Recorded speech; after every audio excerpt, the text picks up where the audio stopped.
Hi again then guys, and welcome to another instalment of the Beards and Cars podcast, which of course you can grab in its audio-only form via the link down below.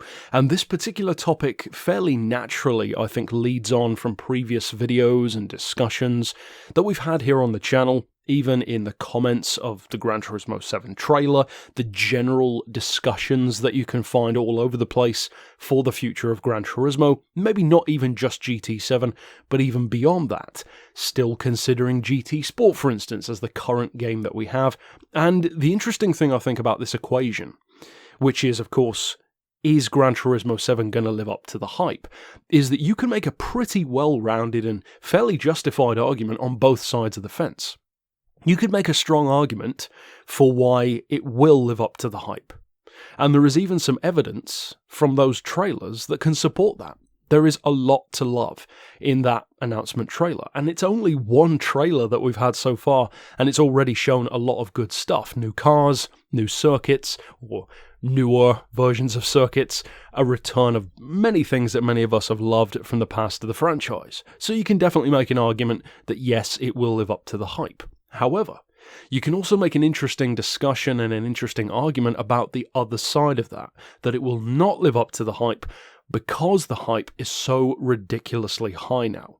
And that, I think, is a very important thing, really, to give its merit, because regardless of whether or not you love or hate Gran Turismo Sport, the one unarguable thing is that it is by far the most controversial Gran Turismo game ever. And because of that, Gran Turismo 7, by definition, has more expectation and more weight of opinion already laid on it than any previous upcoming Gran Turismo release ever had. Previously, when a new Gran Turismo game was coming out, even including GT Sport, everyone was just hyped. If there were any negative voices, they were so quiet and so overshot and overblown by all of the positive voices that we didn't even notice them. If somebody didn't care for a new Gran Turismo game, we didn't care about their opinion, because we were hyped for it, we were looking forward to it, it was logical to be excited because we've loved the previous games. Now though, the stakes are different, because with GT Sport we've seen a shift. For the first time in Gran Turismo's history, a shift in expectations. Something which looks a certain way in a trailer and then turns out to be different to what many people were expecting.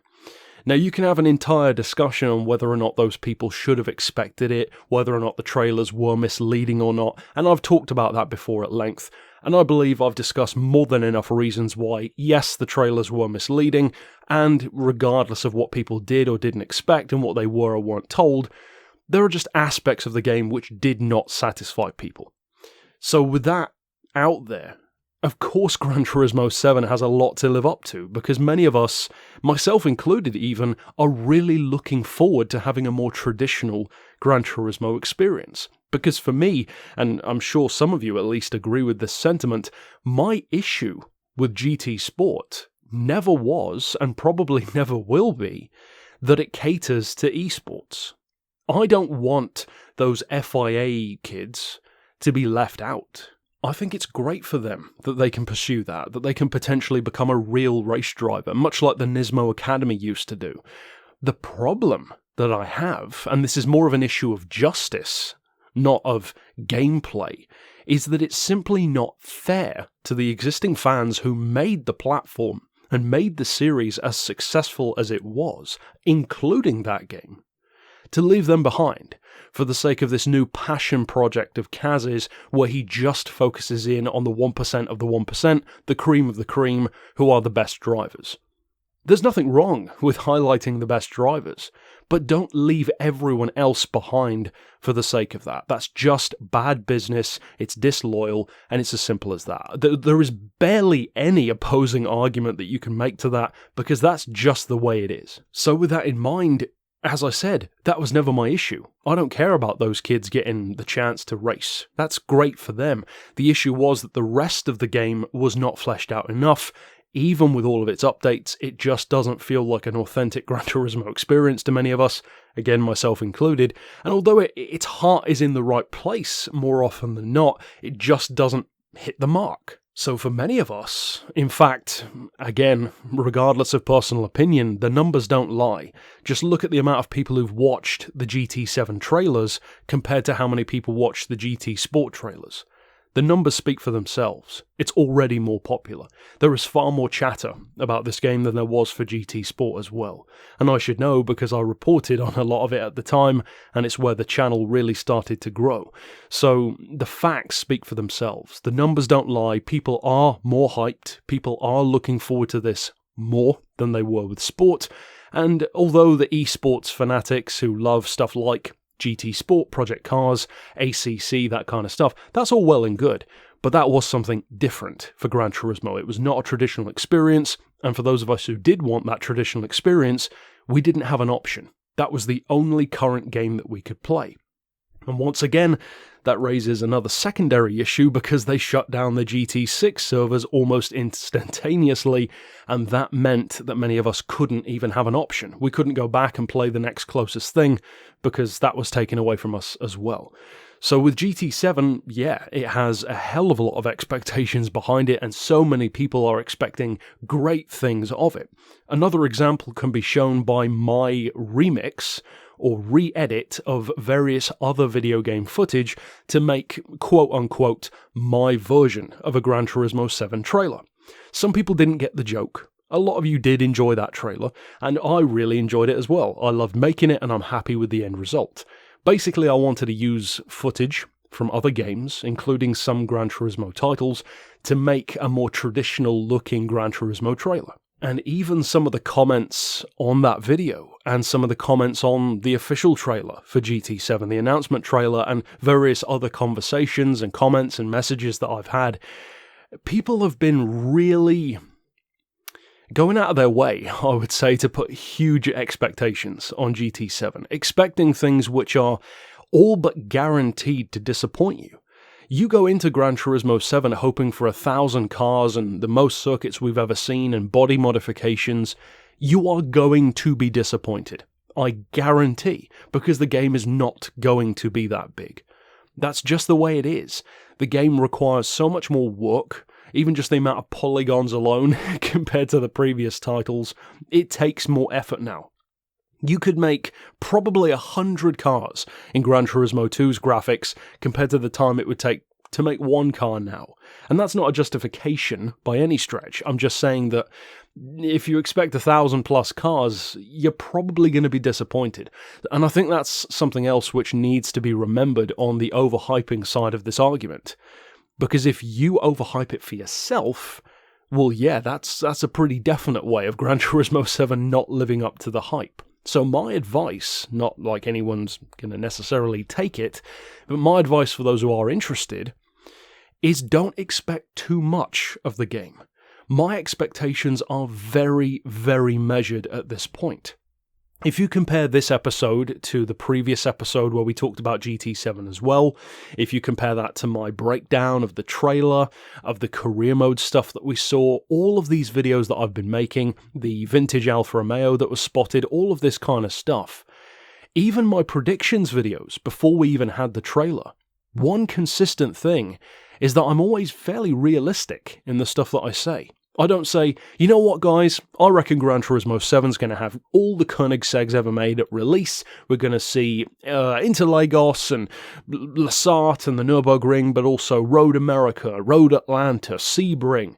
I don't make these claims because A, it makes you look like a moron when stuff like that doesn't get added, but also it's just a good way of making people hate the game, because you overhype it. So is Gran Turismo 7 overhyped? For some people, I would say yes. But that's the interesting thing. Gran Turismo 7's trailer, much like the game itself when it's actually released, falls into the exact same category that any other video game trailer ever, regardless of if it's a racing game or not, can also fall into. And it's the same logic that many movie trailers can fall into, and especially this comes into play for something like Star Wars. Many people have been disappointed by the more recent Star Wars films. But if you actually analyse and take away the emotion and break down the hard facts of why those people, more often than not superfans, were disappointed, It's often because they entered the movie with wrong expectations, and then they got butthurt when those expectations weren't met. You can strongly argue that that is not the movie's fault, nor is it the fault of the director or the writer of the movie.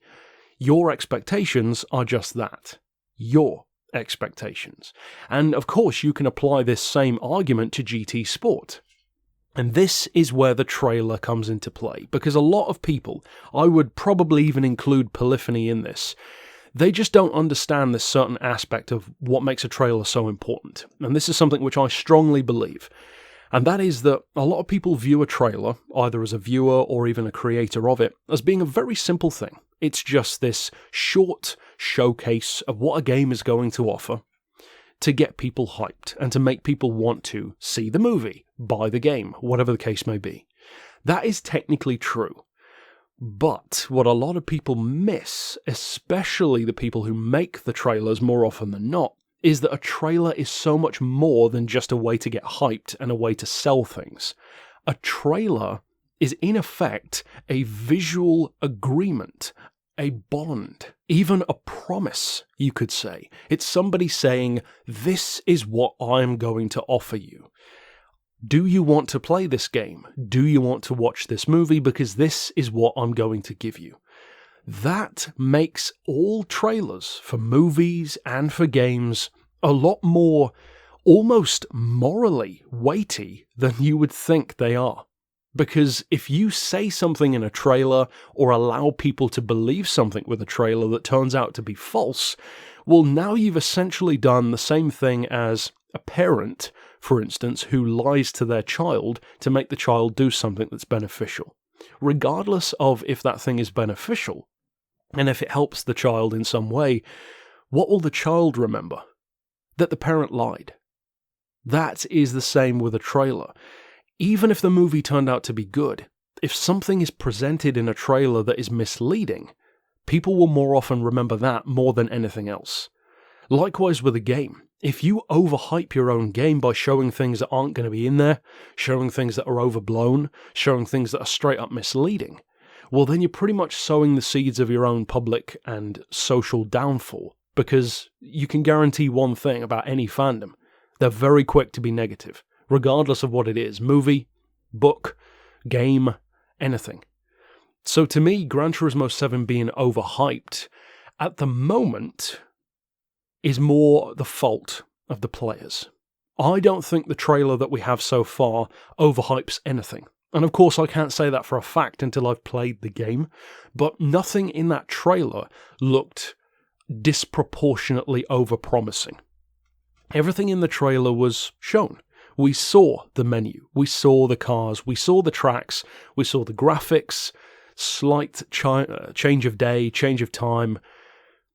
Those things are shown, so we have evidence for it. It's not necessarily the kind of trailer that begins promising things in a blanket statement kind of way, and that was kind of the satire that I was doing with the end of my trailer, when it said Gran Turismo 7, 700 cars, 90 circuits, one game. That was me basically poking fun at the genre, because that is the kind of thing that we often see, these blanket claims or blanket promises made, and even if they turn out to be true, it's just a very...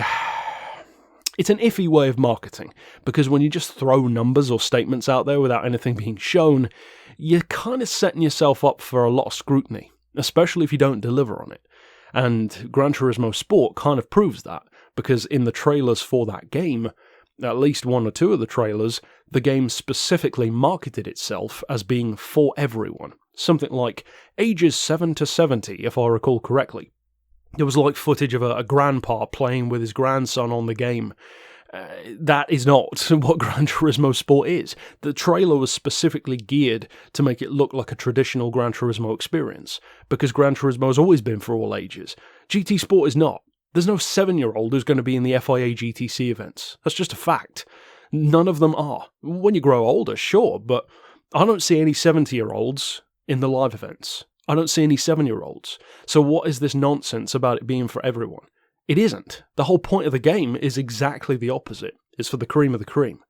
And if the game had marketed itself that way, A, it would have had far less sales, So from a marketing perspective, it would have been more of a failure, but it would have been more honest. And I strongly believe, and it's not like we can go back in time and change this to prove it, but I strongly believe that if GT Sports trailers and marketing and even Polyphony themselves had just been more honest and open and come out and said what the game was, black and white, this is not a traditional experience, this is an esports game, don't go into it expecting what you've wanted from the previous titles, and just said it like that, then far fewer people would have been disappointed with it, because you would have known clearly what you were getting into.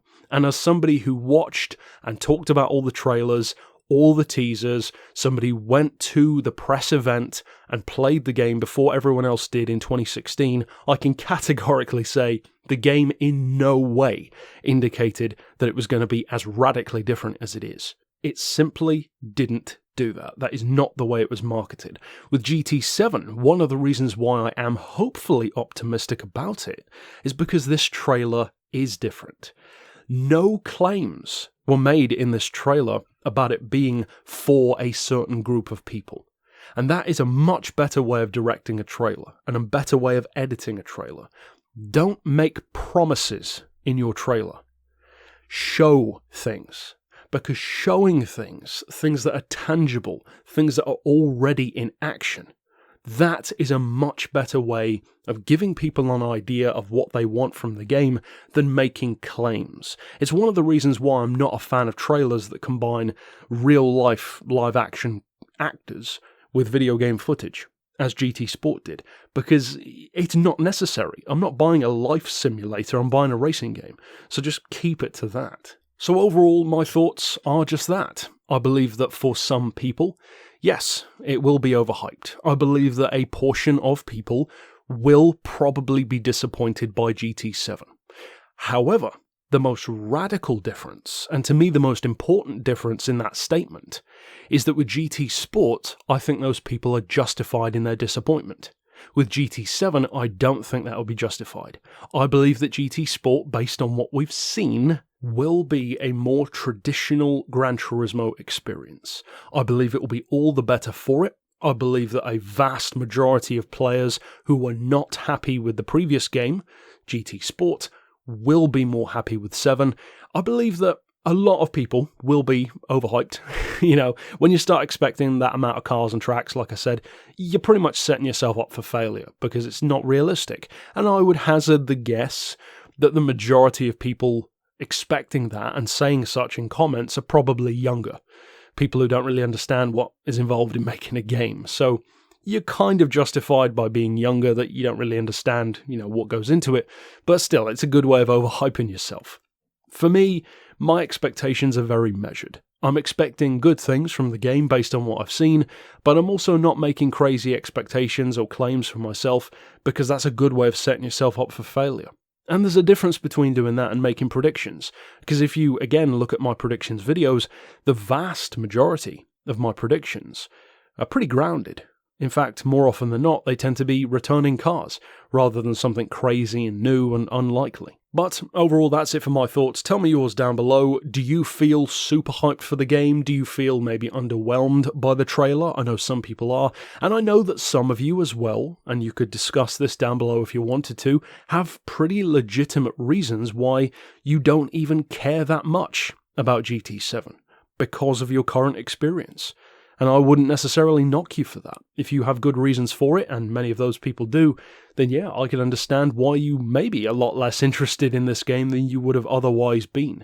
If GT7, and what we'd seen in this trailer, had come after GT6 instead of Sport, imagine what the hype would be. It would be, crucially, unbroken hype, because we wouldn't have had the GT Sport experience in between. But that's the way history is now. So as I said, tell me your thoughts down below, and of course, stick around on the channel for more Beards and Cars episodes and various discussions as well. But for now, as always, thanks for watching.